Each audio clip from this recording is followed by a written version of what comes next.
Olá, alunos aí do nosso primeiro ano. Eu sou a professora Gisele, sou a professora de Biologia.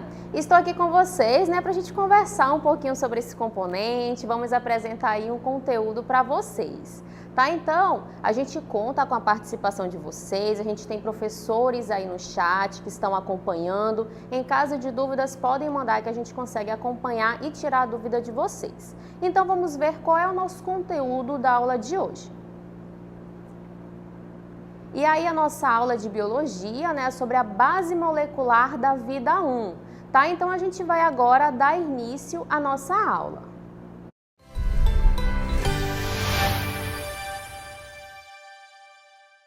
Bom, então nós vamos falar, sobre a base molecular da vida. E aí a gente vai iniciar falando sobre uma que é muito importante e que ela está presente ali em qualquer situação da nossa vida, Quando a gente vai tomar um banho, quando a gente está com sede, toma um copo com água, quando a gente vai preparar ali algum alimento, Então a gente está falando aí da água, Então vamos observar que a água, ela é a substância mais abundante dentro e fora do corpo dos seres vivos, Então a gente consegue encontrar água em diversas situações, nos alimentos, nos mares, nos rios, nos lagos, e dentro do nosso corpo, a composição, por exemplo, do ser humano é cerca de 75% de água, sendo que essa quantidade ela muda, Um bebezinho, por exemplo, ele tem uma quantidade de água no seu corpo ali proporcional bem maior do que um idoso, Então, com o decorrer ali do tempo, da vida, a gente vai perdendo um pouquinho dessa água. E aí o surgimento e a manutenção da vida no nosso planeta estão ali associados à água, Então aí a gente fala também sobre a importância, A importância de não desperdiçar a água, a importância em não poluir, De a gente preservar mesmo esse bem tão precioso e que ele é vital na nossa vida. E aqui, a gente tem a representação do uso dessa água, a gente depende dessa água, e aqui a gente tem essa imagem com a molécula de água, Então a molécula de água ela é bem conhecida, Eu acho que todo mundo já escutou o H2O. Então por que é H2O? Porque ele apresenta aqui, dois átomos de hidrogênio, representados aqui pelo símbolo H desse átomo, e um átomo de oxigênio. Tá? Então, ele apresenta aí essas características, tá? A molécula de água vai apresentar 2 de hidrogênio, por isso que tem esse 2 logo ao lado do H, e uma molécula de oxigênio, tá bom? E aqui a gente traz para vocês também essa representação, tá? O oxigênio, ele fica, aqui acima e os hidrogênios abaixo. Uma característica bem importante dessa molécula é que ela é polar. O que significa dizer que é uma molécula polar? Que ela apresenta polos. O oxigênio, ele tem uma carga negativa e os 2 hidrogênios aqui embaixo, na bolinha em azul, ele tem a carga positiva. Tá? Então, essa composição, esse ângulo que ele forma aqui, como a gente observa, é bem importante porque ele consegue se ligar a outras moléculas de água. Tá? Então, um oxigênio ele vai conseguir se ligar a 2 átomos de hidrogênio, através das pontes de hidrogênio ou ligação de hidrogênio. E aqui o hidrogênio, que é negativo, ele vai conseguir se ligar com o oxigênio. Tá? Então, as cargas opostas, elas se atraem, tá? O hidrogênio ligando com o oxigênio e o oxigênio com o hidrogênio. E aqui no total dessas ligações, a gente tem aqui 4 ligações para cada molécula de água, tá bom? Então, uma característica bem importante é que ela é polar. O que é polar? Carga negativa no oxigênio e carga positiva aqui no hidrogênio, fazendo com que ela consiga realizar essas ligações. E a gente vai observar na nossa próxima imagem que a água ela tem outras propriedades, tá? Olha só, a água ela tem o poder de dissolução, ou seja, ela consegue dissolver substâncias, por isso que ela é considerada um solvente universal, tá? E as substâncias que conseguem se dissolver na água são chamadas de hidrofílicas, tá? Hidro aqui vem de água. Ela consegue ter essa afinidade e se dissolver na água. E as substâncias que não conseguem se dissolver na água são chamadas de hidrofóbicas, tá? Fóbica vem de fobia, aversão. Ela não consegue ter essa interação com a molécula de água. E aqui a gente tem uma imagem que representa pra gente uma membrana plasmática. A membrana plasmática é aquela membrana que envolve ali as nossas células e ela é formada por uma bicamada fosfolipídica. Né? Por que ela está aqui? Porque ela apresenta justamente essas duas partes. Uma parte que é hidrofílica, esses pontinhos aqui em amarelo que a gente observa.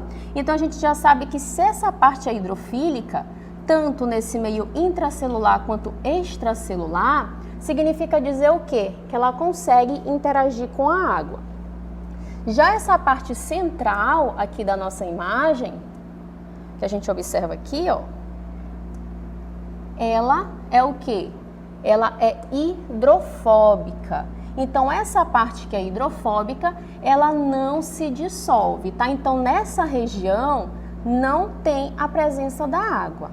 E aí, né, para a gente trazer um pouquinho para a nossa realidade, né, para a gente observar melhor como é que isso acontece, a gente consegue realizar alguns experimentos até dentro de casa. Um experimento bem simples que, se você quiser, você pode observar também.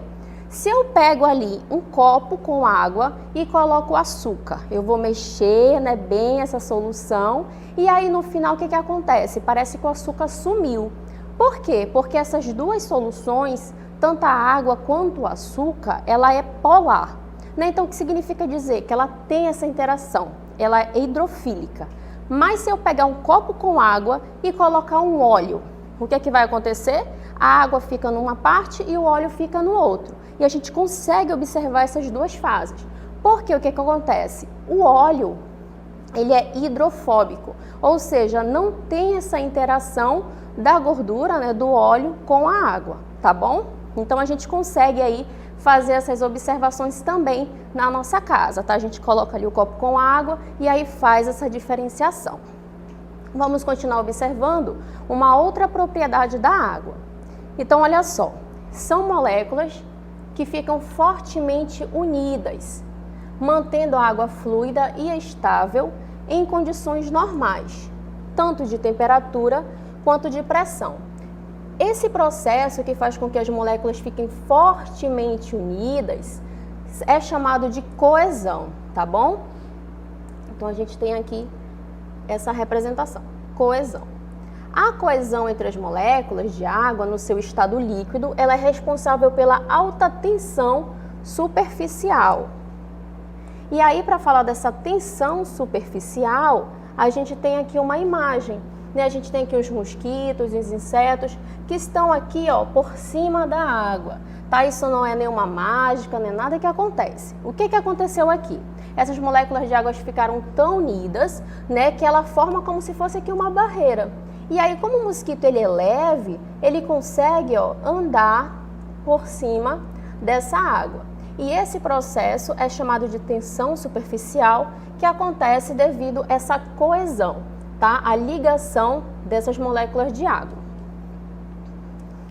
E aqui a gente observa um outro processo, né, uma outra propriedade, que é chamada de adesão, quando as moléculas de água tendem a se unir a outras moléculas que também são polares, tá? Lembrando que ela só se une às moléculas polares. Quando as moléculas são apolares, ou seja, os lipídios, as gorduras, ela não se adere. E aí, né, a gente tem uma propriedade que é chamada de capilaridade, que ela acontece quando tem o processo de coesão. O que é a coesão? É a junção das moléculas de água entre si, e a adesão, que é a molécula de água interagindo com outras moléculas polares. E aí, para a gente falar da capilaridade, a gente tem aqui o exemplo da fotossíntese. Né? No processo de fotossíntese, a água ela é captada pela raiz aqui das plantas e ela é levada, ó, até as suas folhas. Chegando lá na folha, ela consegue realizar o processo de fotossíntese com a luz solar, com gás carbônico e também com os sais minerais que são conduzidos por esses vasos. Esses vasos condutores, eles são hidrofílicos, tá? Então, o que significa dizer? Ele consegue interagir com essa água, fazendo com que ele consiga, ó, realizar esse transporte, tá bom? Então, a gente chama isso de capilaridade. A junção das moléculas de água na coesão e a adesão, né, quando ela consegue se ligar a outros componentes que são polares. E aí a gente observa aqui sobre os sais minerais, que são substâncias inorgânicas, assim como a água, né? E aí eles podem ser dissolvidos em água e são fundamentais ao metabolismo celular. Aqui a gente tem alguns exemplos de sais minerais. Tem o cálcio, que forma ali os ossos, os dentes, onde a gente encontra ele nos laticínios, né, os derivados ali do leite, as hortaliças de folhas como brócolis, espinafre, tá? A gente tem aqui o sódio também, que é um outro sais minerais, tá? Ele é encontrado ali, ó, no sal de cozinha, né, o famoso NaCl. E aqui a gente tem exemplo de micronutrientes, que é o ferro, tá bom? Que a gente consegue encontrar ali no fígado, na carne. Ele é importante porque ele vai formar ali, ó, a hemoglobina, que vai levar o oxigênio para o nosso organismo. O iodo, que faz parte ali dos hormônios da tireoide, né, uma glândula ali que produz hormônios, que é bem importante para o nosso metabolismo, e é também encontrado no sal de cozinha iodado. Quanto às vitaminas, né? As vitaminas, elas são compostos orgânicos não sintetizados pelo organismo, ou seja, é necessário, ó, o alimento para que a gente consiga obter ali as vitaminas. Quando existe uma carência de vitamina, a gente chama de hipovitaminose. Quando existe ali um excesso de vitamina no meu organismo, eu chamo de hipervitaminose. Quando tem uma carência ali total ou extrema, eu chamo de avitaminose. E aí tem também as provitaminas, que são substâncias a partir das quais o organismo é capaz de sintetizar ali, ó, as vitaminas. E aí o que acontece, né? A gente tem aqui o exemplo dos carotenos, que é a provitamina A, e os esteróis, que é a provitamina D. E existe também uma classificação das vitaminas. Elas são divididas aqui em dois grupos. Das vitaminas lipossolúveis, como a gente observa aqui o nome lipo, ela vai ser solúvel em quê? Em gorduras, em lipídios. Por isso que ela tem essa denominação.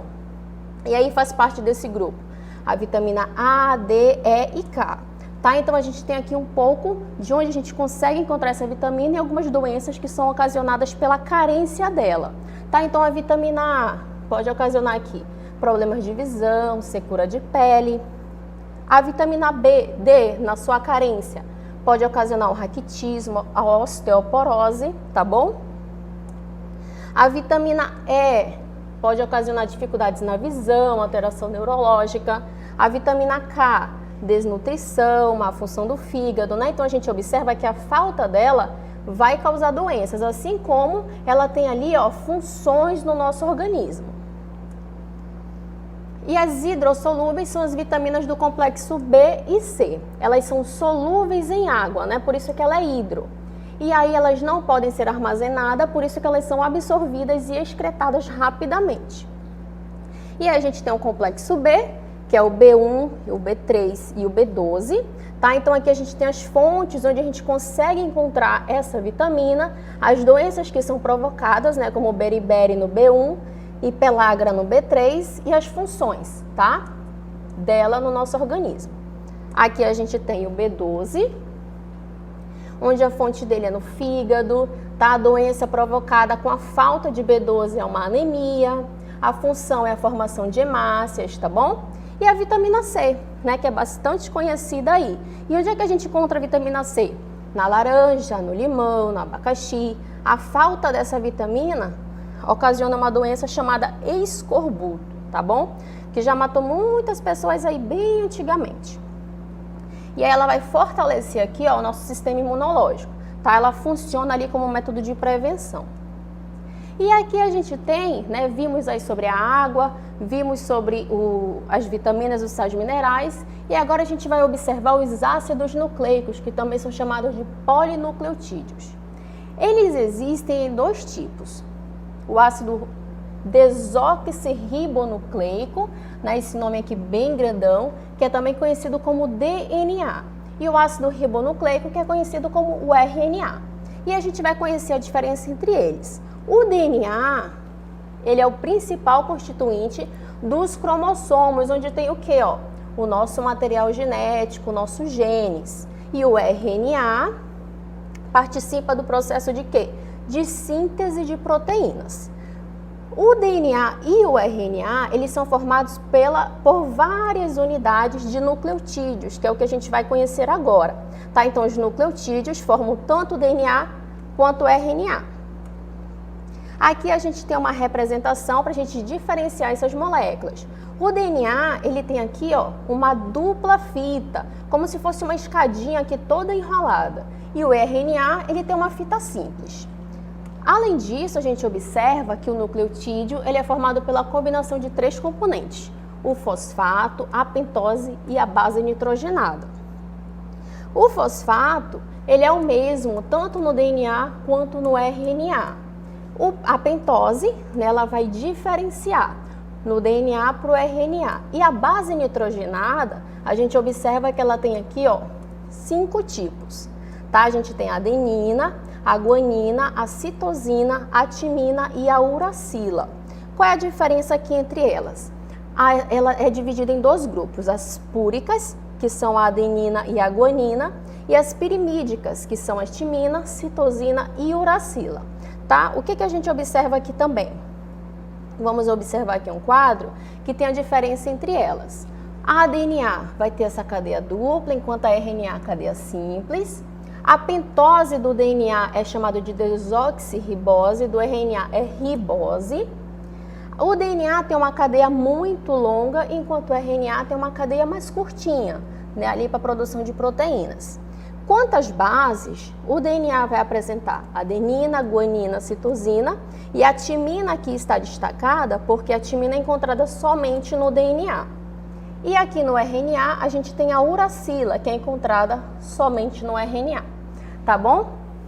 Então, nós conseguimos observar aí, né, essas bases moleculares da vida, vimos sobre a água, sobre os sais minerais, sobre as vitaminas e também esses ácidos nucleicos, tá bom? E agora a gente vai chamar a nossa DLI.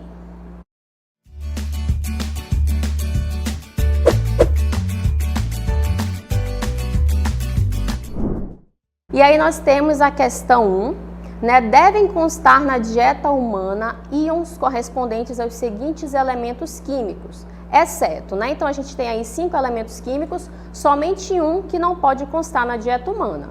E a segunda questão: a água, ela é fundamental para o funcionamento do nosso corpo. Uma de suas funções refere-se à capacidade de dissolver substâncias e garantir um meio propício para a realização de reações químicas. Isso se deve ao fato de a água, né? Então a gente tem uma propriedade da água. E a terceira questão: quais são as bases nitrogenadas que formam os nucleotídeos? Diferencia ali aquelas púricas das pirimídicas, tá bom? Então, uma boa atividade aí para vocês. Daqui a pouco a gente retorna para fazer as correções.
Muito bem, estamos de volta aí para fazer as correções dessas questões, né? 3 questões que ficaram aí para vocês.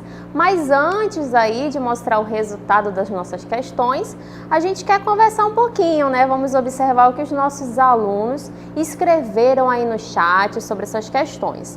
Então, observei, né, que aí a Júlia Nálira, ela colocou aí a resposta da primeira questão, né, que fala ali sobre aquelas substâncias que pode ser ruim para o nosso organismo. E aí ela marcou o quê? Alternativa E. O João Vitor também, eu tô vendo aqui que o João Vitor marcou a alternativa E. A Yasmin, por exemplo, marcou a alternativa D, né? Então a gente já tem aqui, ó, alternativas diferentes. Daqui a pouquinho a gente tira a dúvida de vocês para esclarecer essa primeira questão.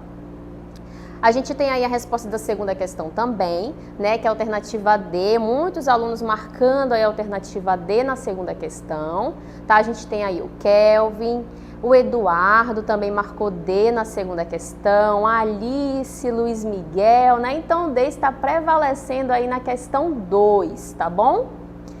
E aí, o que mais que a gente observa, né? A gente observa ali a resposta dos alunos ainda sobre a questão 1, né? A gente tem a Ágata, que também respondeu a alternativa E, a Ariane respondeu a alternativa E para essa questão, tá bom? Então, a gente tem aqui, ó, uma sequência de respostas. Eu vi tanto da questão 1 quanto da questão 2. A questão 3, né, que a gente fala ali sobre as bases nitrogenadas, eu acredito que os alunos ainda não conseguiram responder, tá? Mas aí, caso tenham dúvidas, a gente vai apresentar aqui as respostas para vocês. Se permanecer as dúvidas, vocês podem pesquisar o conteúdo, podem perguntar dos professores, tá bom? E aí, vamos observar então o gabarito das nossas questões, né? Vamos aí para o gabarito da questão 1. Eu vi que a grande maioria que apresentou a sua resposta no chat respondeu justamente o quê? A alternativa E. A alternativa E está relacionada ao mercúrio, né? Então, a gente tem aí, ó, todos os íons que foram citados, eles são essenciais para a dieta do ser humano. Ele vai contribuir em diversas funções do nosso organismo, como a gente observou na nossa aula, tá? Cada um deles tem ali uma função específica. Porém, o mercúrio que estava presente na alternativa E, ele é extremamente tóxico para nós, tá? Então, ele não pode estar presente ali no nosso organismo. Então, questão 1, resposta, alternativa E, que é o mercúrio. Quanto à questão 2, né? A questão 2, a grande maioria também acertou, né? Que eu vi lá no chat que os alunos responderam D, né? Então, a solubilidade da água, que é a propriedade que a água tem de dissolver substâncias, por isso que ela é chamada ali um solvente universal, porque ela consegue ali dissolver uma grande quantidade de solutos, né? Então, na alternativa D, estava escrito o quê? Que ela funciona como solvente, né? Tanto é que ela é conhecida como solvente universal. Então, questão 2, alternativa D. Questão 3, né? Então, na questão 3, a gente tem aí quais são as bases nitrogenadas. A gente viu que as bases nitrogenadas, elas são diferenciadas em 2 grupos, as púricas e as pirimídicas, tá? Então, a gente tem essas bases nitrogenadas que são adenina e guanina, que são púricas, e a timina, citosina e uracila, que são pirimídicas, tá bom? E a gente tem um comentário sobre essa questão, né? Porque na formação ali da molécula de DNA e RNA, as pirimídicas, elas se unem, né, às púricas, e correspondem ali através de ligações de hidrogênio, ligações denominadas de emparelhamento de base. Uma outra característica bem importante relacionada às bases nitrogenadas é que a timina eu encontro somente ali na molécula de DNA e a uracila somente no RNA, tá bom? Então, resposta da questão 3. Púricas, adenina e guanina, e pirimídicas, timina, citosina e uracila, tá bom? Então, a gente agradece aí a participação de vocês. Eu vi que a grande maioria respondeu ali as questões, né, de marcar, a questão 1 e 2. Tá? Então, a terceira questão, vocês podem observar como é que ela foi respondida, podem fazer pesquisas, caso tenham dúvidas, tá bom? A gente conta aí com a compreensão de vocês, com a participação de vocês, que é muito importante no chat, tá? A gente tem aí professores que estão acompanhando também, porque é importante a gente saber, né, se vocês estão compreendendo o conteúdo, tá? A gente agradece também ao nosso intérprete, né, o Jorge, que está aqui acompanhando a gente. E aí, vamos continuar, vamos lá com a aula do professor Alexandre de Matemática.